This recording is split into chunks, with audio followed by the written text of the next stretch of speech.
So to introduce David, David Bebbington is Emeritus Professor of History at the University of Stirling and Distinguished Visiting Professor at Baylor University. He's the author of many books, Evangelicalism in Modern Britain being one of the most well-known, and has written on Victorian Revivals, on Gladstone, and many other topics. Recently, he's published a book in 2 volumes called The Evangelical Quadrilateral, published in 2021. So those of you who are familiar with his work, it's slightly tongue-in-cheek title. And it's got 1 volume about different aspects of evangelicalism in Britain and 1 volume on specific denominations, gathering together past papers that have been given in various different places. So that's one to look out for. And also he asked me to mention the Evangelical Studies Programme at Baylor, which is an online programme in October every year, free, you book in advance, and it looks at different aspects of evangelicalism. This paper that David's about to give, The Reputation of the Anabaptists Over the Centuries, was first of all given in Hungary. There was an invitation from the Baptist Union of Hungary as one of a series of papers in April last year to mark the 500th anniversary of believers' baptism in Hungary. And so David first gave this paper then.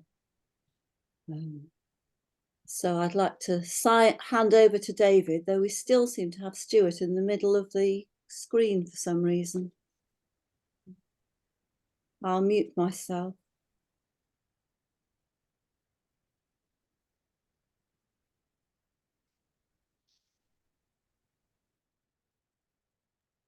Over to you, David, if you can make, I'm not sure how we make you come full screen. If you stop.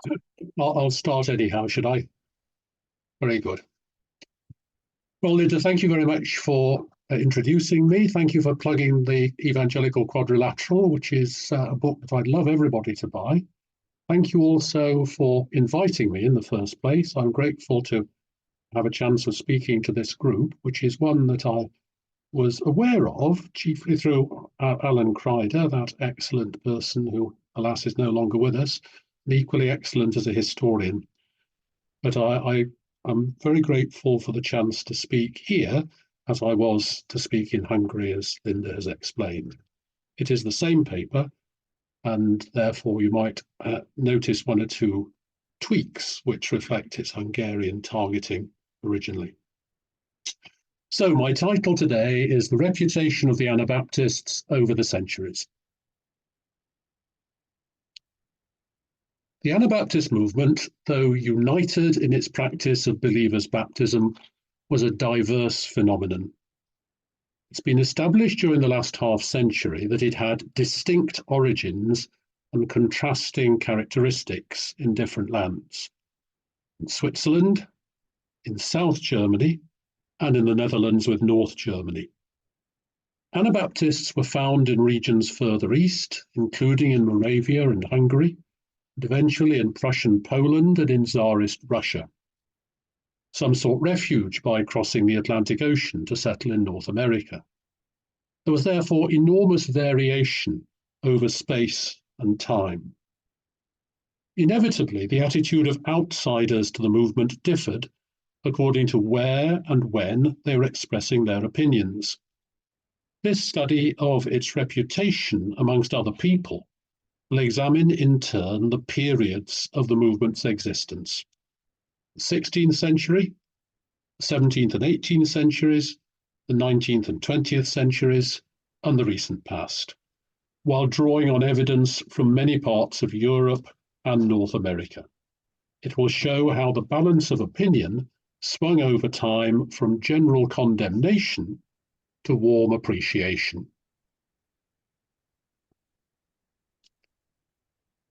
During the 16th century, there was widespread and fervent hostility to the Anabaptists.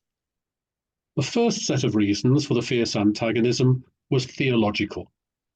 The other Christians of Western Europe were unanimous in repudiating the movement's practice of believers' baptism for the sake of defending the baptism of infants.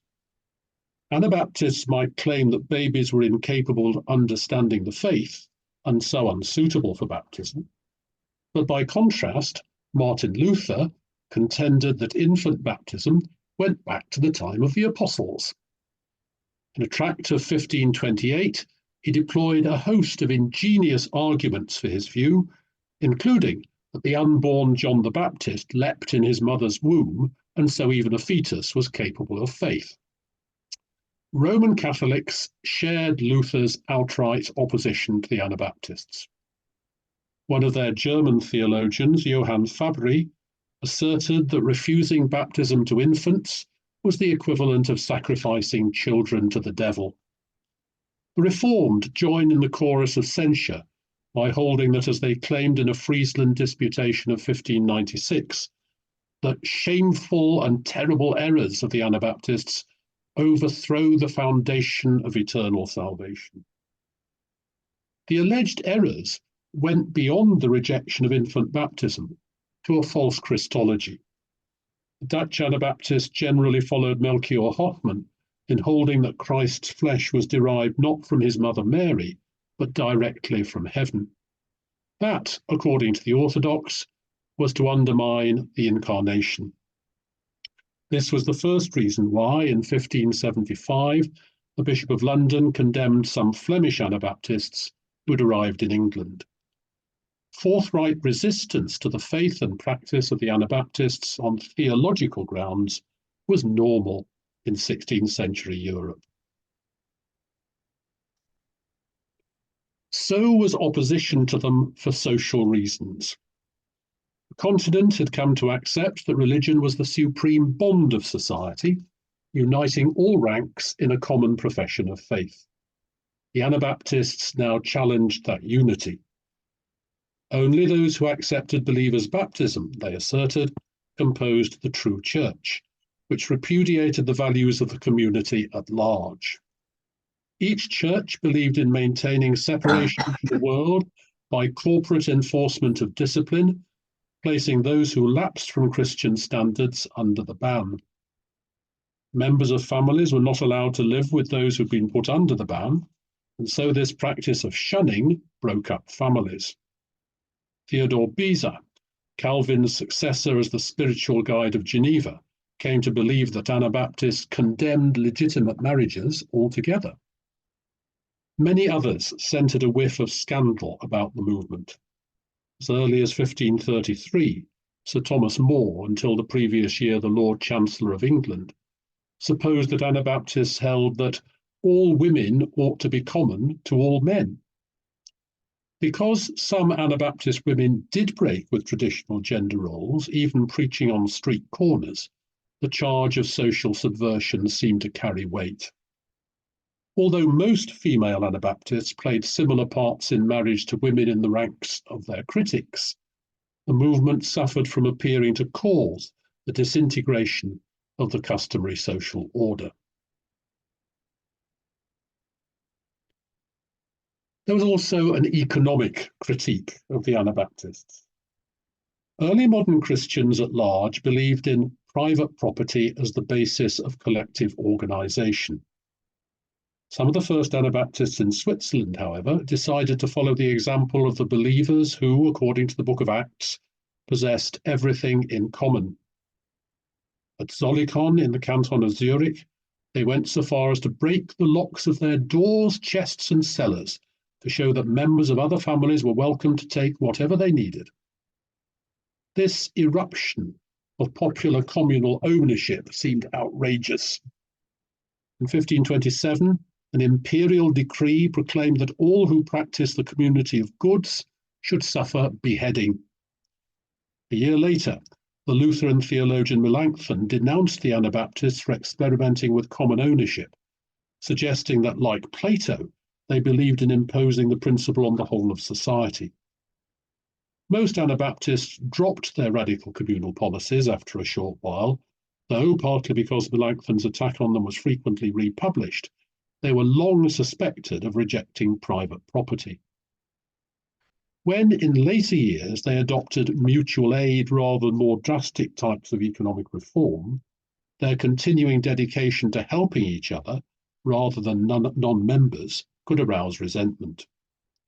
Furthermore, those who gathered in Moravia, the Hutterites, redoubled their commitment to communal organisation, a practice which attracted loud condemnation as contrary to nature. The reordering of economic life was a further reason for denunciation of the Anabaptists. Even more serious in the eyes of contemporaries was the political threat posed by the movement. Luther and Calvin relied on the secular authorities, whether Lutheran princes or Reformed municipalities, to advance the process of Reformation. The Anabaptists, however, renounced the use of force, even in the cause of truth. Government, they held, must not compel submission to the rules of the Church. One of the earliest Anabaptists in Zurich, who was put on trial in 1525, was resolute that no Christian strikes with the sword, nor does he resist evil. Consequently, believers should not fight at the behest of the civil authorities. The notion that rulers could be disobeyed if they required military service was alarming to the early modern mind. The further teaching of most Anabaptists that true Christians should not themselves hold civic office was equally anathema. And the Anabaptists' refusal to take oaths would make the justice system unworkable. The movement seemed utterly subversive. When, in 1534-35, a faction of Anabaptists, inspired by apocalyptic expectations, seized control of the town of Münster in Westphalia, the outbreak appeared to confirm the worst fears of opponents of the movement. A fanatic proclaimed himself king, the community of goods was introduced, and polygamy became obligatory. By fighting back against attackers, the defenders seemed to show that Anabaptists were hypocrites in professing non-resistance. All Europe was aghast. Although most of the Anabaptists of the region soon repudiated the militancy of Münster, the memory of the calamity was the greatest burden borne by the movement over the years to come. For as long as the Anabaptists think they're not yet strong enough, wrote a Flemish Catholic in 1568, they will keep silent. But when they see their hour and opportunity, it will be too late to resist them. The movement appeared to be a terrifying political danger. A combination of theological, social, economic, and political factors branded Anabaptism as something to be suppressed. Persecution sprang up against the movement. As early as 1526, the City Council of Zurich made rebaptism a crime punishable by death. 3 years later, the Diet of Speyer laid down that every Anabaptist and rebaptized person of either sex should be put to death by fire, sword, or some other way throughout the Holy Roman Empire. Following Münster, attitudes toughened even more. Urbanus Regius, a Lutheran theologian, argued in 1536 that it was right to execute Anabaptists because heresy was a crime against God, not just against masters or rulers. In general, however, the secular authorities were inclined to put Anabaptists to death only when treason was added to erroneous belief. Many preferred expulsions to executions. It was the resolutely Catholic Habsburg family that imposed the sternest policies of extermination, largely succeeding in their territories in Austria and the southern Netherlands. Whereas elsewhere executions were rare after 1560, in those lands they were carried on until the 1590s. The Anabaptists were hated during the 16th century. There were exceptions to this generalization. The devotion and courage of the Anabaptists could hardly escape notice.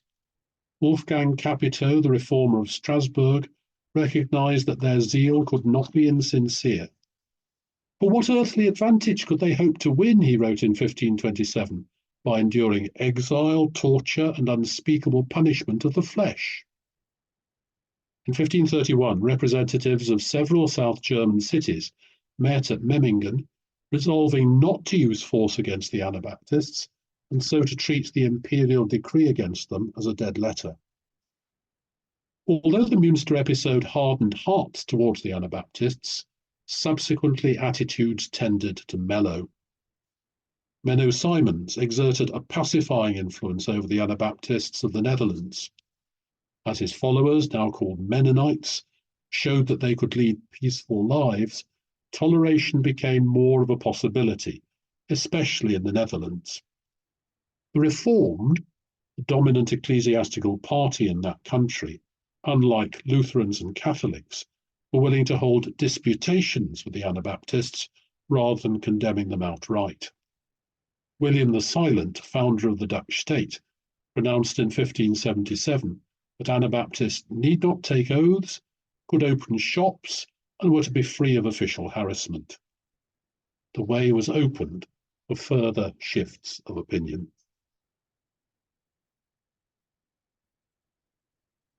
During the 17th and 18th centuries, there remained strong hostility towards Anabaptism in many quarters.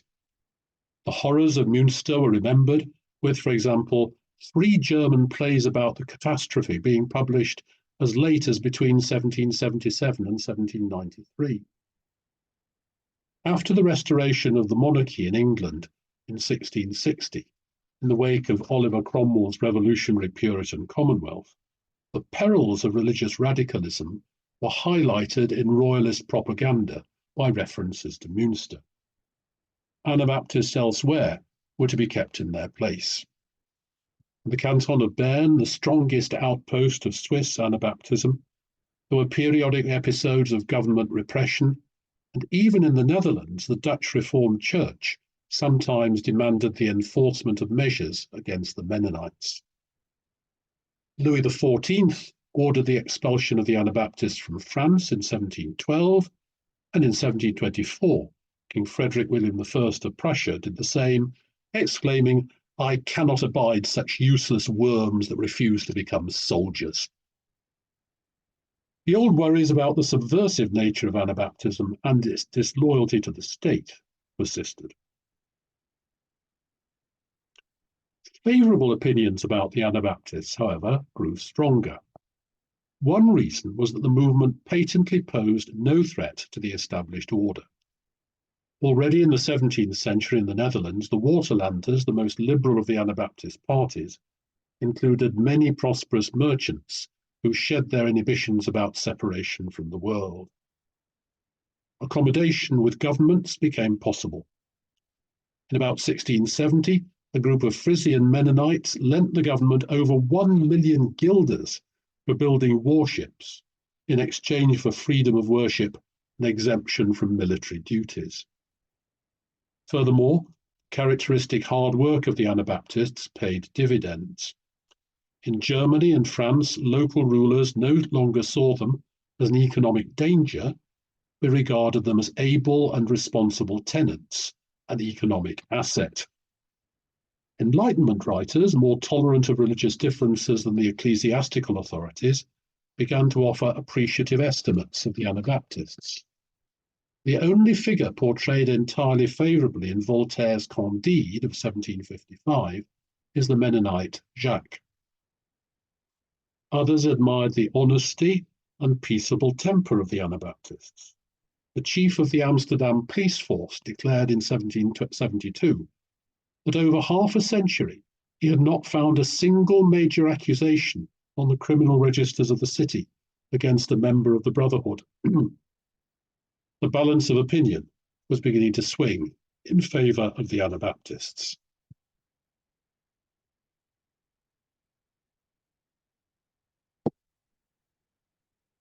The process carried on during the 19th and 20th centuries. There were, it is true, continuing reasons for hostility towards Anabaptism.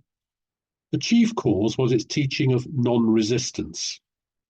In an age of nationalism, European states demanded participation in the armed forces. The Mennonites of the Vistula Delta in Poland, which was under Prussian rule, suffered restrictions on the ownership of land because of their refusal to bear arms. As Germany consolidated during the 19th century, the pressure on Mennonites to enter military service increased. Whoever will not defend his homeland, announced a politician in 1867, should leave it. There were similar demands to drop non-resistance from the Tsarist Russian state in the 1870s. These were the pressures that induced many Mennonites to emigrate to the New World. There, during the American Civil War, Mennonites objecting to joining the army were allowed to hire substitutes or pay commutation fees, but that could cause acute resentment. Refusal to fight for one's country remained unpopular in the wars of the 20th century, when Mennonites were prominent among conscientious objectors. As high a proportion as 63% of the COs in Canada in 1944. Predictably, the Nazi state was hostile to Mennonites, issuing a dire threat against them even before the outbreak of the Second World War. And it was not only the political authorities that doubted the allegiance of Anabaptists to the national cause. The Swiss author Gottfried Keller was bitterly hostile to them in his novel Ursula, 1877. Keller, a fervent nationalist, portrayed the early Anabaptists as the hateful vermin of humanity because they brought division to the Swiss people. Anabaptists did not escape the censure of those whose primary allegiance was to the nation state. Yet, Anabaptists also gained approval in some quarters, even among agents of the state. The prefect of the Moselle in France commended them in his report to Paris in 1850 as peace-loving, caring, united among themselves, charitable towards the poor, tolerant towards other faiths. A Russian official had earlier praised the Mennonites who moved from Prussia to develop the economy of the Ukraine as simply amazing. Their efforts at efficient farming were also appreciated as civilizing influences in Russian Central Asia. A further reason for warming to rural Anabaptists was that they fulfilled the romantic taste for the picturesque. Alfred Michiel's Les Anabaptistes des Vosges, 1860, was an early instance of literature in this genre, depicting them as possessing the unspoiled manners that had vanished from urban life.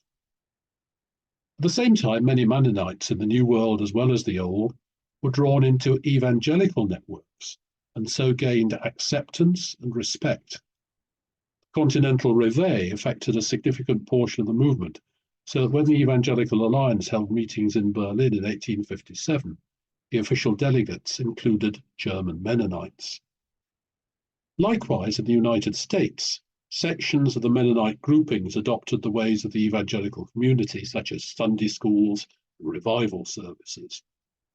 In the 20th century, Harold Bender, the leading Mennonite historian, depicted members of his body as solid biblicist evangelicals, entirely distinct from the revolutionaries, rationalists, and spiritualists who formed other currents in the Radical Reformation.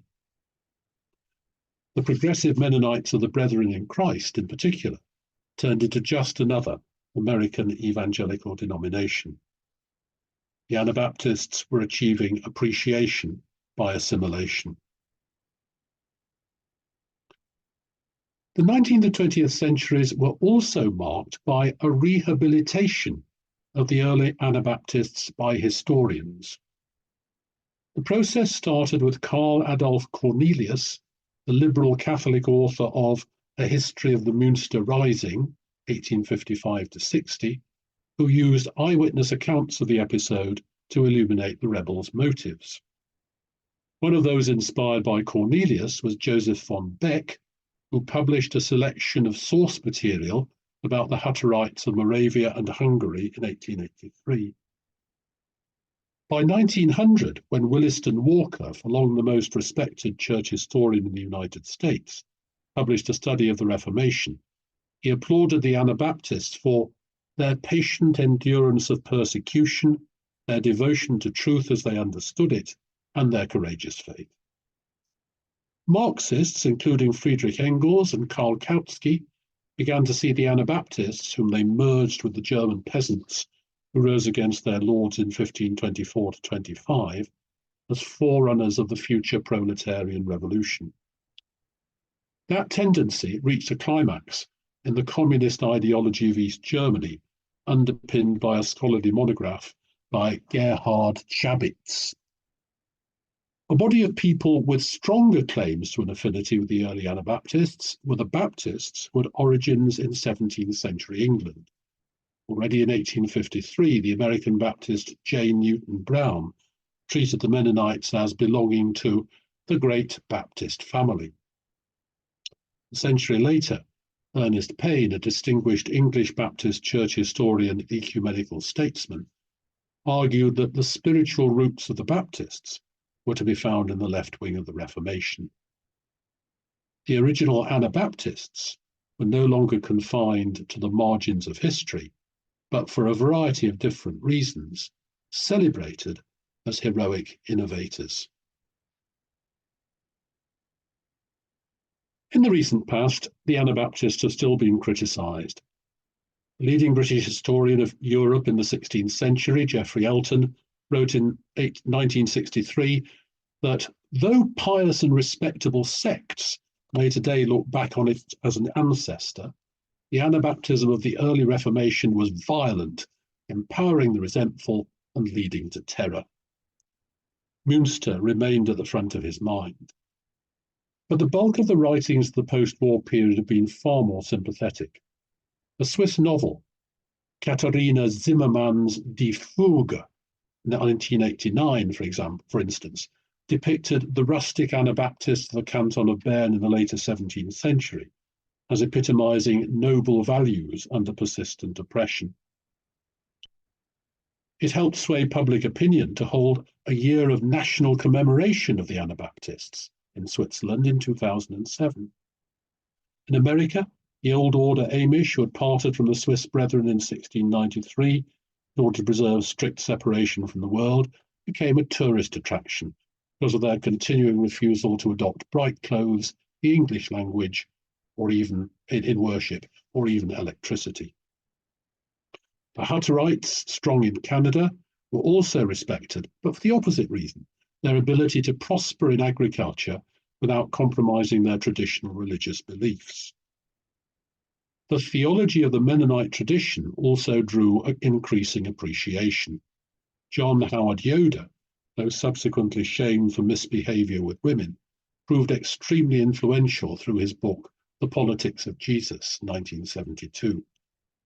His theological rationale for Christian pacifism swayed many to pursue reconciliation, restorative justice, and international peace. The rising salience of Anabaptist ideas led in 1992 to the creation in Britain of an Anabaptist network that, as Stuart Murray has shown, permeated several other denominations. The standing of the Anabaptists had changed so much for the better that in 2010, the Lutheran World Federation apologized to the Mennonite World Conference for the persecution inflicted by their ancestors in the past. The Anabaptist tradition now enjoyed general admiration. During the 5 centuries of the Anabaptists' existence, the reputation of their movement has been transformed. In the 16th century, there were powerful reasons, theological, social, economic, and political, why the early adherents were feared and suppressed. Very few outsiders were prepared to speak up in favor of dangerous revolutionaries. In the 17th and 18th centuries, memories of Münster sustained hostility to the movement, but the Anabaptists became more acceptable because most of them became less exclusive socially, and they were all recognized as useful economically. Political difficulties continued to arise, especially with the state, over their principle of non-resistance. That tension continued in the 19th and 20th centuries, leading to objections to Anabaptist citizenship that boosted the process of emigration to the New World. Yet the Anabaptists were appreciated for their diligence, their adherence to traditional customs, and their reinforcement of the evangelical cause. Historians began to reappraise the origins of the movement, inducing diverse groups to show them greater respect. In the recent past, works of literature have helped to enhance the image of the Anabaptists. Resistance to modernity of their traditionalist branches has aroused curiosity, and their theology has attracted endorsement, especially in relation to peace. Anabaptists are now recognized as pioneers of religious pluralism, a situation in which Western churches find themselves in the 21st century. In a post-Christendom setting, it is widely felt that all other Christians have much to learn from the witness of the Anabaptists down the years. Thank you very much.